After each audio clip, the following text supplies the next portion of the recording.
Hey guys, it's your bestie, the presenter again. If you've been here for level 2, you're probably sick of my face by now. You're watching me on these videos nearly every day, just wishing they'd end. You're getting closer to that stage where they're ending, so keep on it and you'll be fine. What we're going to be having a look at today is making templates, okay? So, say you always write letters and you're pretty sick of, putting in the right tabs and putting in all the nice lines and the indents and stuff like that. And you really just wish that there was a document that you have saved that you could open and it had all your formatting options already set to go. Well, fear not, my friend, because this is where a template comes in handy. So, let's get amongst it, eh? Alright team, so I've still got that same document as the last video open. I'm not 100% sure why, it's just I really like that document. It speaks to me on a spiritual level. Or maybe I'm just filming it on the same day as the last video and I haven't closed the document. You choose, Whichever explanation you like best, you run with it and you own it. Now, with templates, quite often you're going to use your auto text function a lot. You know how to use auto text now. You learnt it, you know it, you're an expert at it. So I don't have to go over that again with you. But what I will do is I'll show you how to do something really cool, okay? Now, you know how you can have a keyboard shortcut for bolding your text or underlining it or saving your document? Well, what you can do is you can actually make your own keyboard shortcuts, okay? And this is called recording and saving a macro. Now, it's really cool, okay? So let's say we wanted a keyboard shortcut which would automatically bold our text, change the font to Open Dyslexic, and we'll also right align it and make it underlined, okay? Now that took me valuable seconds, okay? Seconds of my life that I'll never get back. But what if I could do that in the click of a button? Well, what I have to do is I have to go into View, okay? And you'll see here, all the way on the right, you've got macros. You go View, click down Macros, Record Macro. Okay, you hit Keyboard. Now I'm going to just say Control W, okay? I'm going to assign it. So now we're recording, okay?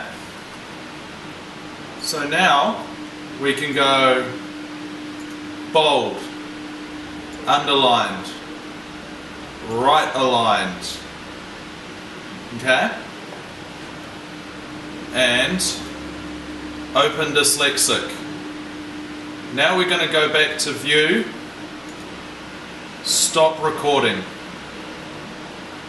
Now in theory, if I highlight a piece of text and hit Control W, it does everything that I just recorded. It bolds it, it underlines it, flicks it to the right, and makes it Open Dyslexic.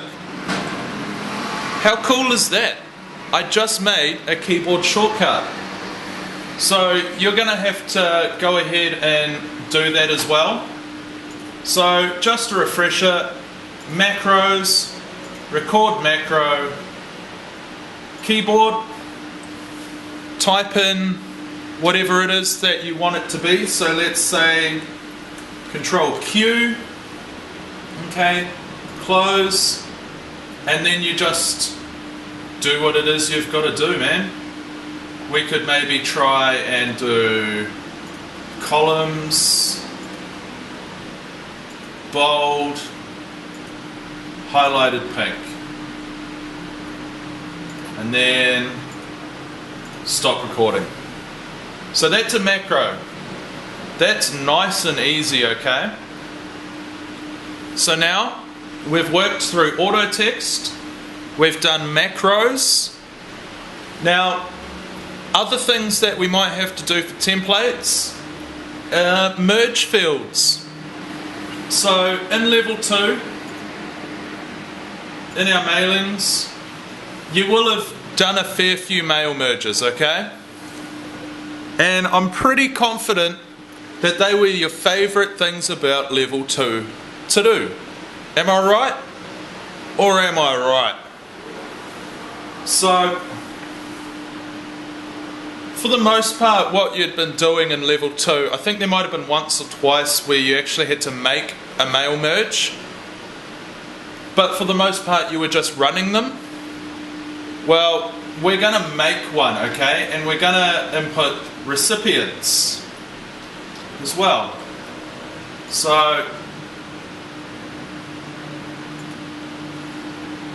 firstly, we have to put in the names of some people, some information about who is going to be in our mail merge. So if we were writing a letter to a whole bunch of people, we have to input their data, okay, to run that mail merge, which we all know how to run one. So you type a new list, and it comes up with this fun little box here.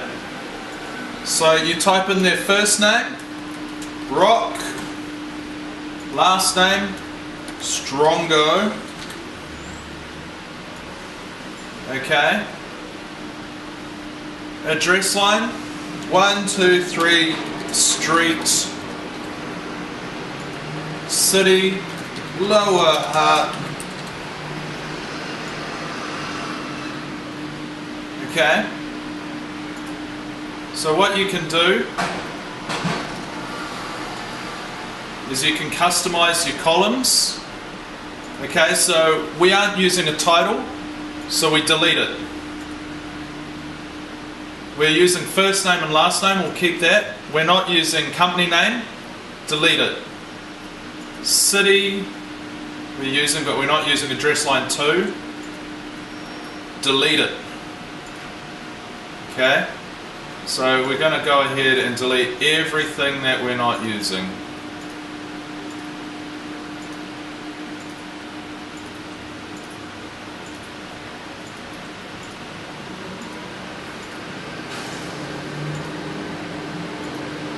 Okay, so now we're left with 4 fields, but let's say we want to add a unique field into our mail merge.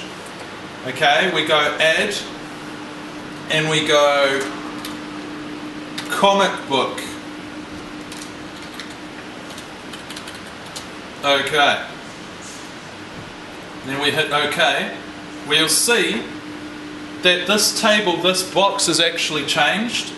So now we just have first name, last name, address line 1, city, comic book, and we're just going to write Batman. Okay? Now if we want to add a new entry, so we want to add a new person, we just hit new entry and we type in Peter, Perter, let's just leave it as Perter, Peter Parker, 321 Street, Upper Hutt, and his favourite comic is Deadpool. Okay, this is how you create entries for your mail merge, okay? Nice and simple. Once you've listed down whoever you need to list down and then the fields that you need, you hit OK. And what's going to happen is it's going to ask you to save, okay? Now, this isn't saving a Word document. This is saving think of it as a data document, okay? It's a database. So save it. Just keep it with your work. Wherever your assessments are, save it in there. And when it comes time to, giving your tutor your work to be assessed, make sure that you submit the database as well, okay? Keep it in the same folder as your work. Otherwise, well, it just doesn't work. I've said work a lot over the last few sentences. I wish I had a different word for work, maybe like mahi. Maybe I use that for a little while. Anyway, I'm going to go ahead and save that database as practice in my documents folder. Done. Okay, so now if I were to go ahead and start mail merge, okay, step-by-step mail merge wizard, we know how to do this, okay? We've done this so many times that it's getting a little funny. Letter, okay, we are going to use the current document. Select recipients, we're going to browse, and we are going to find that database that we just created, okay? So mine is practice, and we can see here the list that we just created, okay? So it's got all of the right fields. I've deleted every field that I don't want, and I've created that new field, comic book, because I'm a little bit of a nerd. We can also, sort. So we know what sorting does, makes it alphabetical. Or we can filter through recipients. So we could say, only send letters to people that live in Lower Hutt. Or something like that. That's quite easy to do, but I haven't written the assessment that you're going to have to do that, so you're kind of lucky there. Then we hit OK. And then we hit write our letter, and this is where we just chuck in our fields, remember? So we'll go first name, insert, last name, insert, close, and then we'll go address line, insert, close, then we'll go city, insert, close, and then maybe down here somewhere. God, this is a horrible looking document, eh? I've butchered this thing. Go into comic book, insert, close, preview your letters. This is where you can preview your letters, okay? So we've got the first name up there, Brock Strongo, Herta Parker, okay? And then hit finish and merge. Edit individual documents, bang, and it opens up that new Word document with all of your mail merged letters in it, as well as your original template. So, now that we've learned about some of the skills that you need to create a nice looking template, okay? We've learned how to set up and then run mail merges. We've looked at how to record and use macros. And we've known about auto text for a while. Now we just have to go and save this thing as a template, and it's good to go. So File, Save As. Now instead of a Word document, you just hit the down arrow and you'll see that it's there. Word macro enabled template. Make sure you hit macro enabled template and not just template, because we've created a macro. We want our macros to be enabled so that they can work and thrive, okay? And then you just hit save. That's done, guys. Easy. Crank out the next few little bits of work, and we'll be good to go. Have fun. Good luck.